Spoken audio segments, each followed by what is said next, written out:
এটা ছিল হরিনাম সংকীর্তনের শেষের দিন। দুপুরে খাওয়া দাওয়া করে আমি আর দিদি গিয়েছিলাম মিঠাইকে ঘুম পাড়িয়ে, কারণ বাইরে খুব রোদ ছিল তাই ওকে নিয়ে যায়নি। গিয়ে দেখি সবাই বসে হরিনাম শুনছে, তাই আমরাও বসে গেলাম।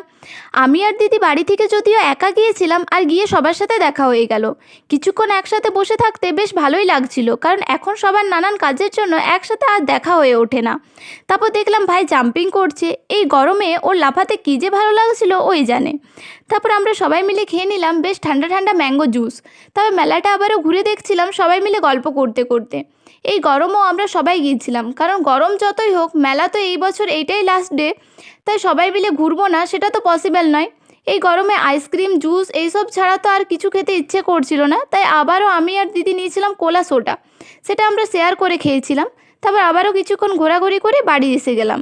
বাড়ি এসে দেখলাম লাস্ট ডে তো সবাই আবির মেখে বেশ মজা করে, তাই সেটাই করছিল। চলো বাই, আজ এই পর্যন্তই।